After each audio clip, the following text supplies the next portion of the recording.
The following is a presentation of the Belly Up Sports Media Network. Here's what's cooking on today's Sports Stove podcast. Man, we are hitting the whole gamut of sports tonight. Major League Baseball, NFL, NBA maybe, college football, college basketball. It's all on the table. That's what's cooking on today's Sports Stove podcast. From Belly Up Sports and the Belly Up Podcast Network, you're listening to the Sports Stove podcast with your host, Vince Stover. Hey, good looking, what you got cooking? How's about cooking something up with me? Welcome in to an all-new edition of the Sports Stove podcast presented by Righteous Felon Jerky. Some of the best jerky available in the world today, and you can get it at righteousfelon.com. If you use the promo code STOVE15, you get 15% off your purchase. Welcome into a new edition of the Sports Stove podcast. I'm Vince Stover, joined by my dad, Dale Stover. Dad, how you doing? Doing good. Had a chance to try some of that Righteous Felon jerky, and that is good stuff. Like you said, the texture is just excellent, and flavor is great. So that's really good stuff. Yeah, I'm glad you enjoyed it. I'm a big fan, not just because they support the program, but great tasting stuff, phenomenal texture of the jerky has always been one of the biggest highlights for me. And I'm excited that you got to try it. And I still got a couple packets I need to get to my local hour host, Ryan Jackson, that I've been promising him. So plenty of work to do still to get it where it needs to be, but great stuff. You can try it out for yourself. Find your own new favorite flavor. RighteousFelon.com. Again, use the code STOVE15. You're going to get 15% off your purchase. All right, Dad, there's all kinds of stuff to talk about tonight. I want to start, though, with the latest news that broke earlier today, and that's the passing of Bobby Knight, legendary basketball coach. And I've got my first basketball game of the season tomorrow night. So in honor of Coach Knight, I'll throw a chair across the floor just to pay honor and tribute to Coach Knight. But, he goes down in history at this point still as one of the greatest, I think, basketball coaches of all time. He had his issues, no doubt about that. But at the same time, he did a lot of good for basketball and was obviously a very talented basketball coach as well. Your general thoughts on Bobby Knight? Yes, Bobby Knight, again, I think probably, John Wooden is at the top. And after that, for me, it's Bobby Knight. It could be argued with some others, with Dean Smith and Krzyzewski and different ones. But when I was younger growing up, Bobby Knight was around. There were some players that played in a high school near me that played for Bobby Knight. And so it was always easy to keep up with Indiana there. And he was a really, great coach. He was an Olympic coach.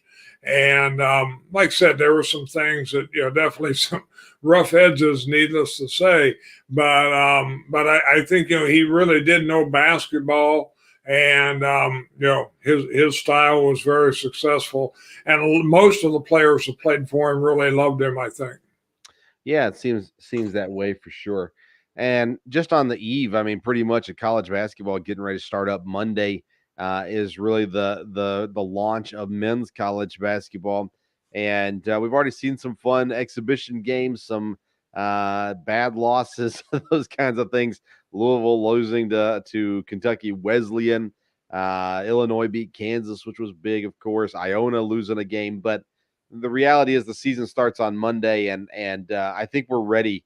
As much as we're enjoying college football, as much as we're enjoying the NFL, it feels like it's time for some college basketball to get rolling. And so it should be a fun season ahead. And, of course, the passing of Bobby Knight coming just days before the official launch of the new college basketball season. And we'll see how he gets honored throughout the season as well.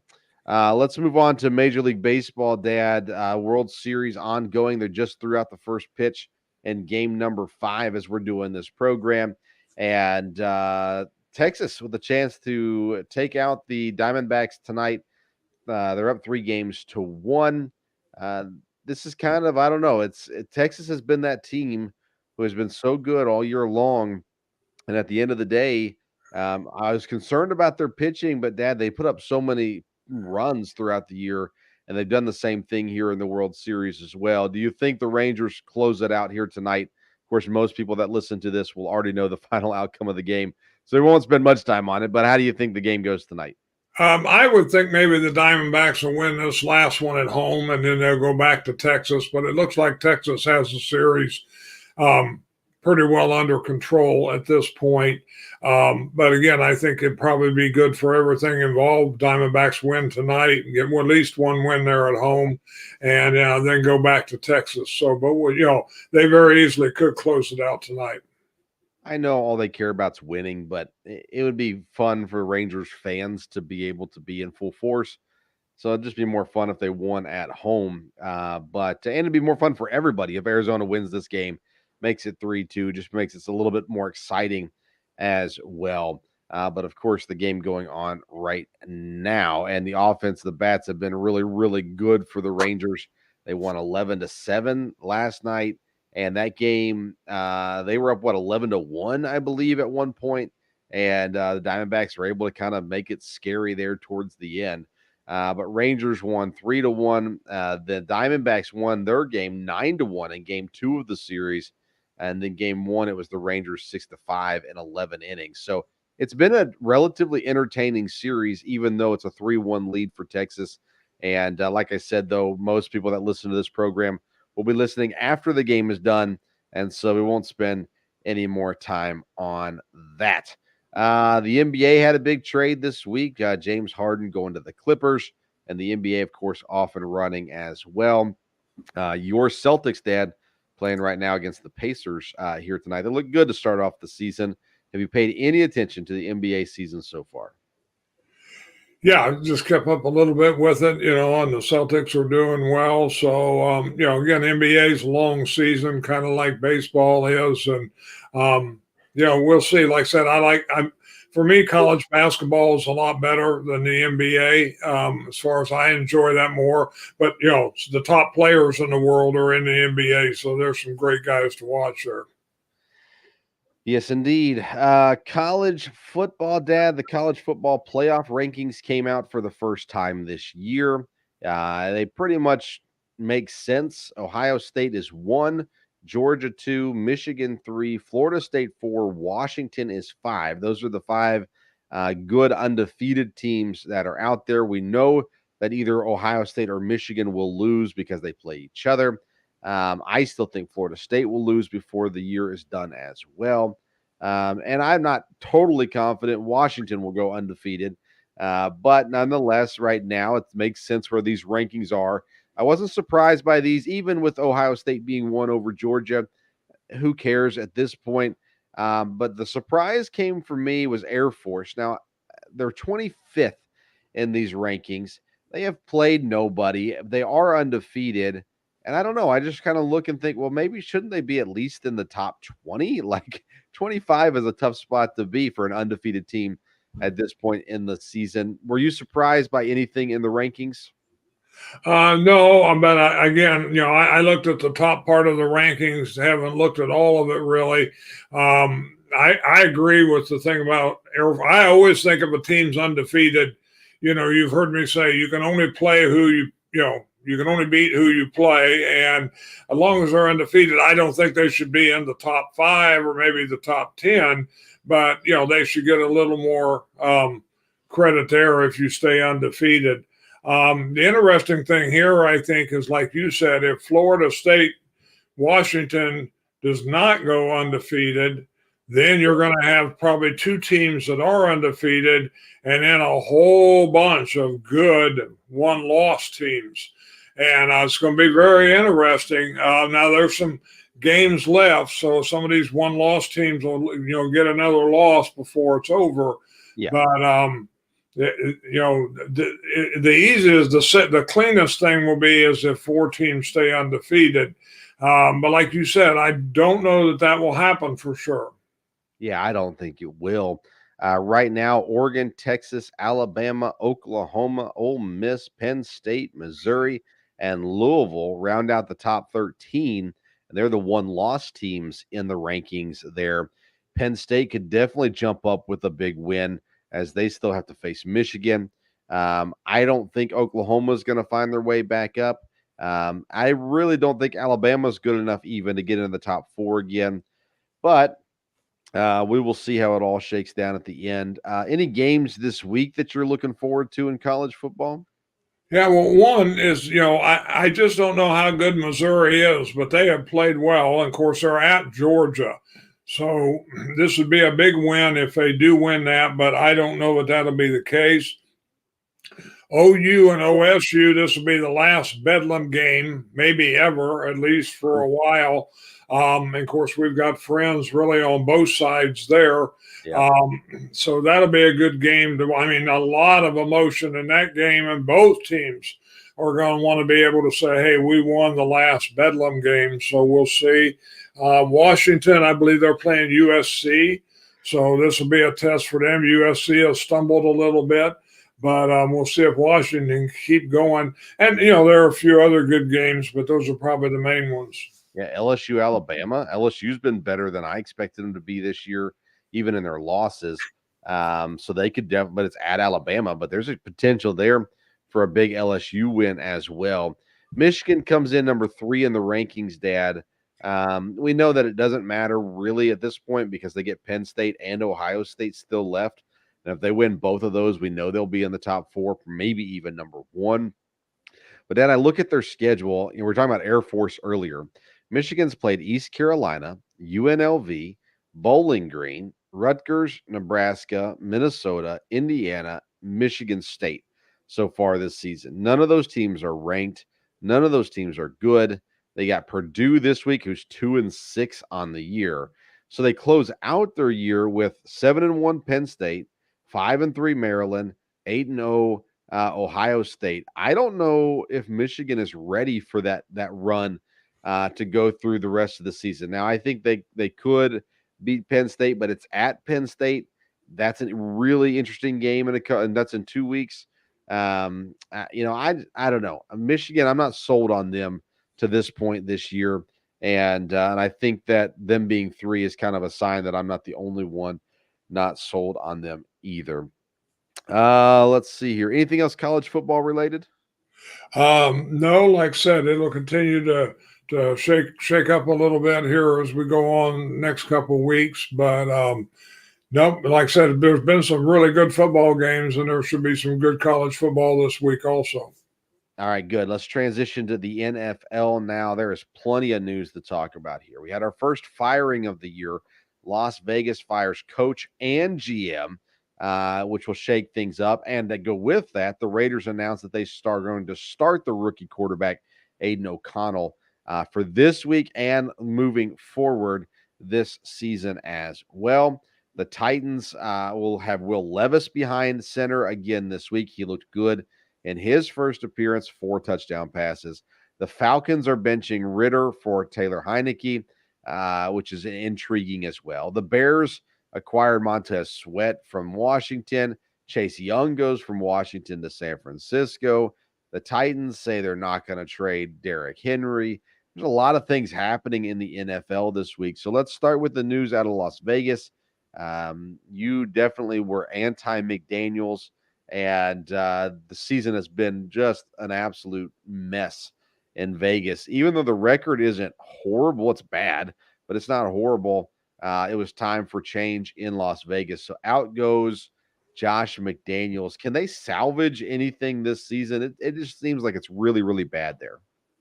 Yeah, I mean, they're not in a real good shape talent-wise and where they're at, so I don't know. Now, sometimes when this kind of thing happens, the players can kind of rally around. It'll be interesting to see what they do. Last year, with or the year before with the interim coach with Bisaccia, they rallied and ended up being competitive. But I think the GM is gone too, so it's pretty dysfunctional probably right now in Vegas there, and Devontae Adams is not necessarily happy and a lot of things. So like I said, McDaniels, I didn't think that was a good hire when it happened. Be interested to see if he gets another chance, because boy, he's had two head coaches now, and it hasn't worked out at all. So not surprised that happened. Far as doing it now, I don't know necessarily how that benefits the rest of the year. But again, if you know you're not going on with the coach, probably no use to keep it. Well, I mean, if the players aren't supportive of the coach and they've turned on him, you got to get rid of them. And that's just the end. You got to get rid of somebody, the players or the coach, and it's easier to get rid of the coach. Talk to me about Davante Adams. I've got an opinion on this, but we've not talked about this yet. Adams is upset. He's not happy where he's at. And, everyone keeps saying they should have traded him. They should have let him go. They should have let him go somewhere else. So trade him to the Jets. Trade him somewhere else. Let him get out of this situation. Poor Davante Adams. What's your thoughts on that? Well, Davante Adams is a player that definitely they can build around, no doubt about that. So whoever the new guy is that comes in, he's a player you're going to want to have. It seems like, unfortunately, Davante Adams made his choice based on some circumstances he really couldn't control. I really think he went to play with Derek Carr. I mean, he did grow up a Raider fan, but I think he envisioned him and Carr, being a good tandem together. And then Carr, of course, all of a sudden that didn't work out and he's gone. So Adams is, and again, the organization is not in good shape. So as far as him being, even in the loop with what's going on, or, that just wasn't happening with that general manager there. Davante Adams is one of the best wide receivers in the game. So he's a guy that I would think they'd want to keep him, and whoever comes in can build around. If they can get a quarterback, they can build around that right away. But it's kind of an interesting situation. I don't know that he's a guy that really wants to bounce around a whole lot. But if he makes a move from here, it may kind of get that way. I don't feel bad at all for Davante Adams. Davante Adams had a chance to stay in Green Bay. He chose to go to Vegas. And in doing so, he chose to go to a place where he knew who the coach was, and he knew to some degree the situation there. I do agree that they probably either told him, promised him, whatever you want to say, some things that didn't come to fruition. He did want to play with Derek Carr. He got moved. And, at the end of the day, I think they probably did Davante Adams dirty, but I don't care. That's where he wanted to go. That's where he chose to go. And at the end of the day, you got to live with those choices. And I don't think it should be as easy as, well, I got what I wanted, but I'm not happy getting what I wanted, so I should be allowed to go somewhere else. Now, Adams hasn't said that. It's everyone else that's saying that. So a little respect to Davante Adams at this point. But I just don't feel bad. I think it's crazy that people think he should be allowed to go somewhere else because they stink now. Well, he chose to go to Vegas. Let him sleep in the bed that he made.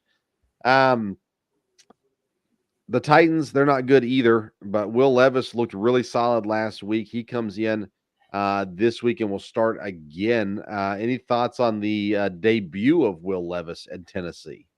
No, again, I didn't actually keep up with that a whole lot, and we will see. Tennessee, he was highly regarded in the draft, and maybe he'll be a guy that, that'll find his niche there in Tennessee, and we'll see. Tennessee is, again, an organization that's always kind of up and down, but I think keeping Derrick Henry is a key for them. They do have some receivers there. And, it'll be interesting to see how the season, that's an interesting conference a little bit. Again, we've talked about that division. Like we said, it's one that, you can have success in. So, we'll see. We'll see how he does. It may end up being a great draft pick. The Falcons are benching Desmond Ridder. Is that his only opportunity? Is his opportunity over in Atlanta? I'm sorry? Desmond Ridder, is his opportunity over in Atlanta? No, I wouldn't think so, because I don't know that Tyler Heineke is the answer. But it could be, because, again, Ridder, they were taking a chance that, hey, he's going to be the guy. And, they may have seen enough that I think the coach is in a pretty stable situation there because I think their team, has been more productive. And, maybe they have decided they'll move on permanently from him. But I don't know if that'd be the case at this point of the season. Yeah, I mean, they drafted Drake London, Kyle Pitts, and Bijan Robinson early in the last couple of drafts. And that's pretty high offensive power there.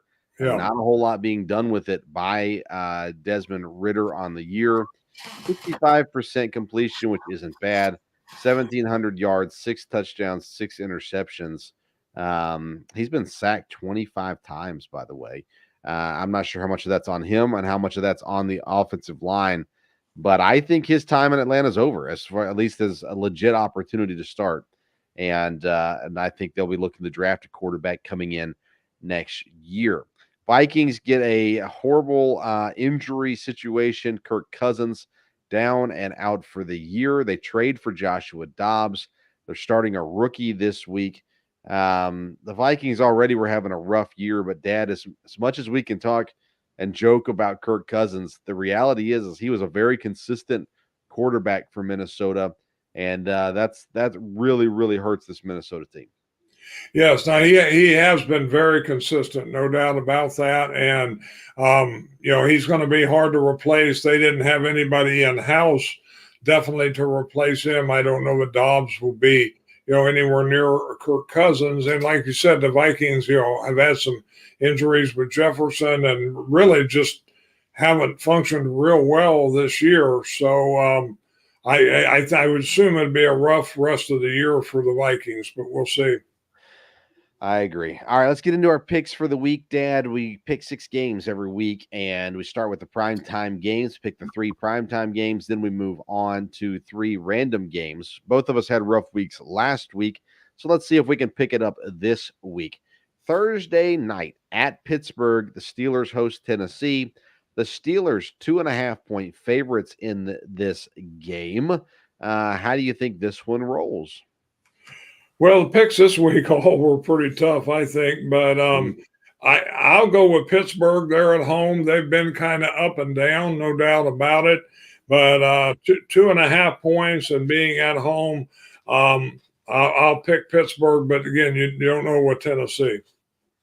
You don't know with Pittsburgh either, though, right? I mean, their right. quarterback situation's interesting. Trubisky, of course, playing last week after the injury to Pickett. Tennessee's one of those teams where it seems like the coaching comes through and they find a way to keep games close, which means they're always in games.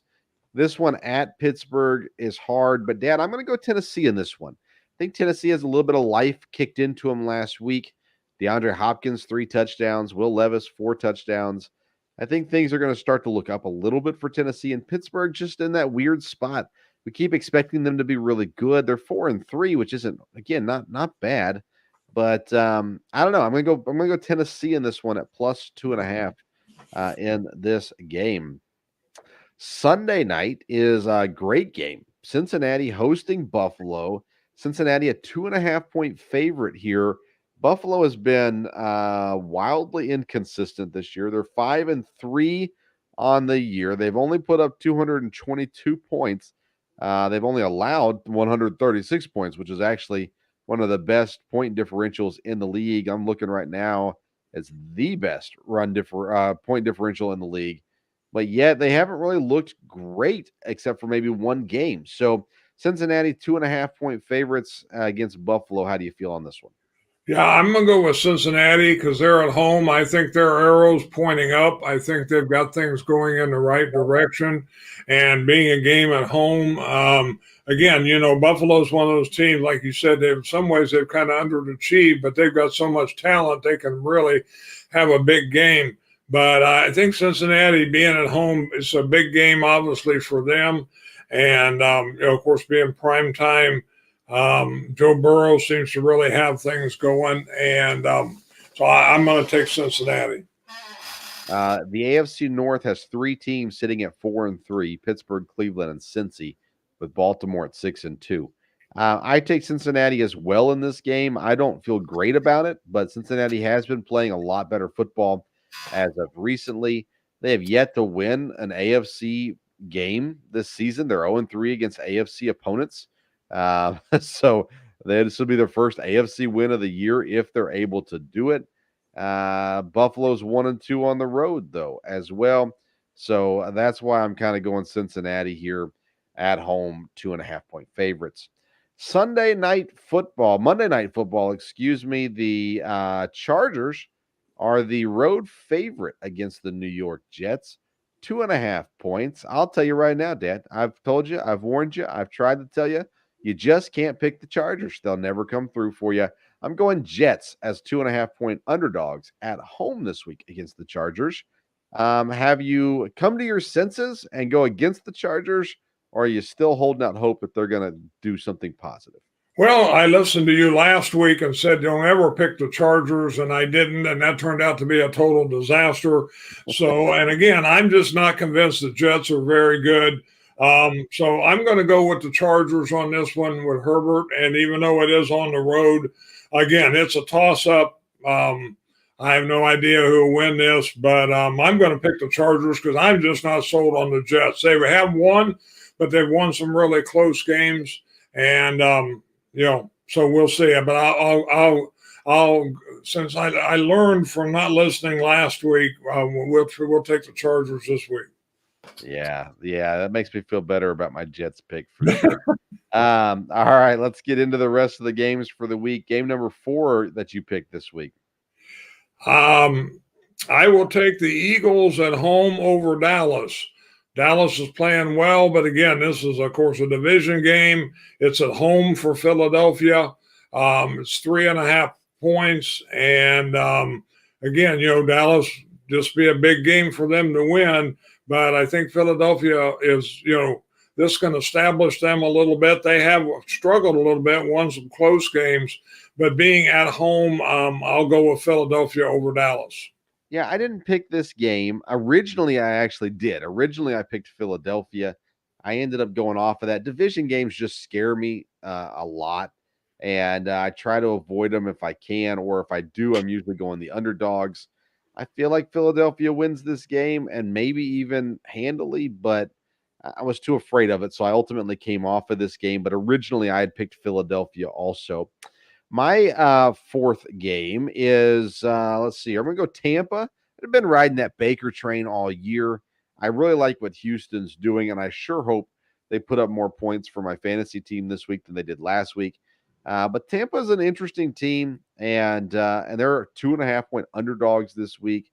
It's an easy place to play in Houston, so I'm going to go with Tampa as the underdogs this week. Any thoughts on Houston and Tampa? I looked at that game and considered it, but I didn't pick it. I probably would have picked Houston just because I think they still are improving some. But like I said, Baker has done well, and Tampa very easily maybe could win that one on the road. So, but I didn't pick that game. Okay. Game number 5, who'd you pick? Again, the rest of the picks was really hard for me to come up with, but I'm going to go with a team that I think is both these teams are trending in the right direction, but I'm going to go with Baltimore at home, 5.5 over Seattle. Seattle's playing good, but Baltimore is playing good, and they're at home. So 5.5, I'm going to take Baltimore over Seattle. That's another game I looked at, Dad, and I probably lean in agreeing with you. Seattle's just that sneaky team. They're 5-2. They've had a really good season. They were good last year too. I like what Baltimore's doing, but I don't trust that they can just control everything. And so I stayed away from that game because of it. 5.5 to me. If it was 3.5, I'd be more apt to jump on there with you completely. I still lean Baltimore with you. I agree with you, but at the end of the day, I couldn't do it at 5.5. I picked, Dad, the Colts over Carolina, 2.5-point favorites on the road. Carolina did get their first win of the season last week. I just like what Indianapolis is doing. Now that Carolina got their win, they can kind of relax and settle down maybe a little bit. But 2.5 points wasn't very much. I think Indianapolis is the better team, and they'll get the win, and I think they win by more than 2.5 points. Thoughts on Indianapolis, Carolina? Yeah, I looked at that game too, but didn't pick it, and felt in some ways it'd be safe. But Carolina won last week, and it's at Carolina, Yeah. and I just didn't have a super good feeling. I like Indianapolis. I hope they do well, but I just didn't feel comfortable with picking that game. So, but there's a good chance Indianapolis will win that. All right, game number 6 this week. Yeah, I came down to the last game. I really had to look around, but we're going to go with Atlanta at home over Minnesota. Again, I think Minnesota is definitely in trouble. Atlanta has struggled. They're at home. It's 4.5. And again, I had to pick a game, and I just had a feeling, we'll go with Atlanta. They've really been up and down this year, and they're at home, so maybe there's a chance they'll be up with Minnesota. I consider this too, just based off of Minnesota being so bad and rookie quarterback and all that kind of stuff. But Atlanta, I just never know what we're going to get out of them. Now we get a new quarterback who has done fine in the past, and he should carry Atlanta to a win, and a convincing win, I think, as well. Had I picked this game, I probably would have gone Atlanta. But again, I just don't know what we're going to get out of them. Maybe Minnesota comes out and surprises everybody, and maybe Madison finally gets going on the ground, and who knows what happens. So I stayed away from it, but I agree. Atlanta definitely should win this game and should win it pretty easily. They had the last game that I picked, speaking of going against teams that are going through some trouble right now, the New York Football Giants, 2.5-point underdogs at Las Vegas. I just don't see how anything good can come out of Las Vegas right now. And I feel like the Giants maybe are starting to, they're only 2-6, but I don't know, Dad. I don't think they're as bad as their record. And so I'm going to go the Giants in this one, taking advantage of the Vegas. Now you can go either way, right? For Vegas, they fire their coach, so maybe everybody rallies and they have a great game. But I'm going to go with the Giants in that one at plus 2.5. Any thoughts on that one? That was one I looked at very seriously also, but again, it's hard to trust the Giants. So I stayed away from that. That might have been a smarter pick than the Atlanta one, but we'll see. Yeah, so let's talk through the rest of the games. I looked at all these. Kansas City, 2.5-point favorites at home against Miami. I thought, man, at home, 2.5, they should definitely take care of that. Miami's been good. They're 6-2. Kansas City's 6-2. I feel like at Kansas City, 2.5, that should be Kansas City's pick. I stayed away from it again ultimately, but that's where I would lean. Yeah, again, Miami has got a lot of firepower, and you just never know there. Of course, you got the wide receiver coming back there also. So I was just a little scared of how that one was going to go. Yeah, and is Tyreek Hill going to play? I'm sorry? I don't know that. Is Tyreek Hill going to play? I'm not sure. I'm going to see if I can find real quick here. I know he was hurt. And let's see here. No, he doesn't. Yeah, he's going to play. So there you go. So there's that. I don't know. It's going to be interesting to see how it shakes down. I think Kansas City wins that one. New Orleans and Chicago, another game I wanted to pick, but 7.5 was too much for me in New Orleans, and I could not imagine picking Chicago. So I skipped that game as well. But I feel like Chicago could be within 7.5 points of that one. What do you think? Yeah, they could cover that. But again, New Orleans, surprised me and played real well last week. So, again, Chicago, you've always got a chance to have a big game against them. So I would think, but like I said, they might cover the spread. Cleveland at home, 7.5-point favorites over Arizona. I wanted to take this one too, but I don't know. The quarterback situation in Cleveland doesn't make me super excited. Arizona's going with a different quarterback this week too. I mean, Arizona wants to lose. Don't get me wrong, but they may not want to lose by 7.5 points. So that's why I didn't pick that one. I think Cleveland wins this game. I just don't know by how many points. Yeah, I come real close to taking this one because, again, I like the Browns in a lot of ways, but 7.5 was a lot because you just don't ever know about Arizona. All of a sudden, they can play kind of close. So, Let's see here. Washington and New England play. New England's at home, 2.5-point favorites in this game. I mean, goodness, who do you pick in this one? I guess I would lean Washington, but this one's a complete toss-up in my opinion. Yeah, I would have taken Washington in this one, but again, with the trades and everything, that kind of to me threw everything off. And again, New England will come out of the blue every now and then. So yeah, I have no idea. Packers are 3.5-point favorites over the Rams in Green Bay. Packers got worse this week by trading away one of their cornerbacks, Rasul Douglas. The Rams are dealing with an injured quarterback, Matt Stafford, having an injury and may not play this week. Green Bay has not proven that they're going to be consistent, and there's been injury issues with Aaron Jones. There's a lot of talk right now around Green Bay. Should they beat the Rams? Yes. Will they beat the Rams? That's another question. I just hope yes at the end of the day on this one.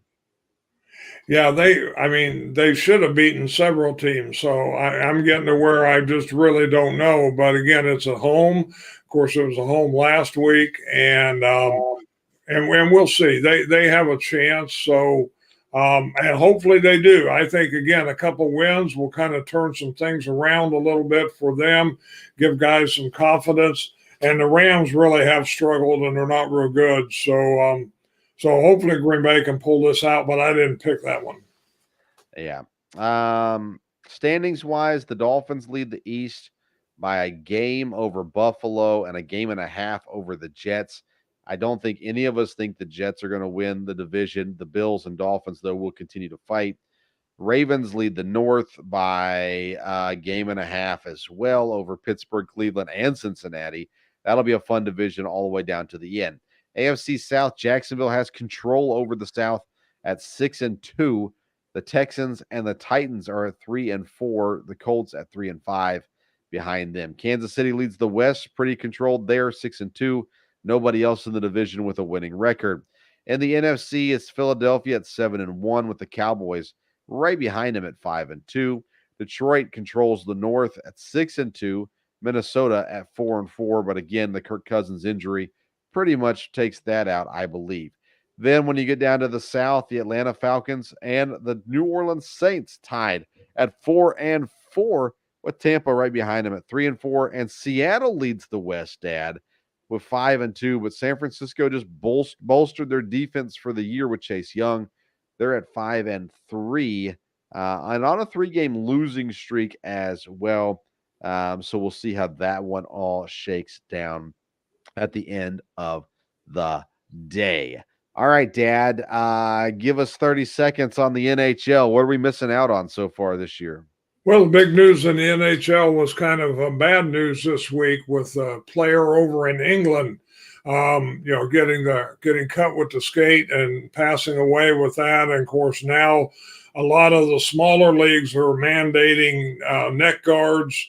The NHL's looking at that, so that will kind of be a big change if that comes into effect there.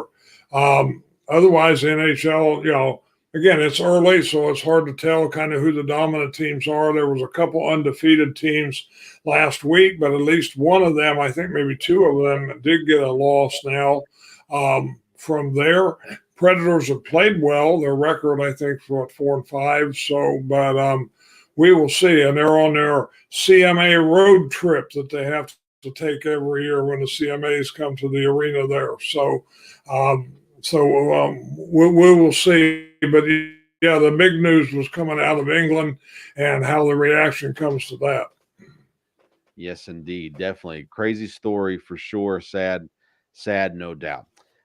Things kick up here in my neck of the woods. EKU basketball, both men's and women's, kick off next week. They got, let's see, the men already played an exhibition game against Georgia. The ladies will be playing on Thursday night in an exhibition game as well. So that's exciting. We'll be talking about that on the local hour. EKU football hosts Austin P. This is for control of the conference. Winner of this one is the front runner to win the conference, as they're the two undefeated teams in conference play so far this season. So that'll be a fun one on Saturday afternoon. My sons, they have their first basketball game tomorrow night.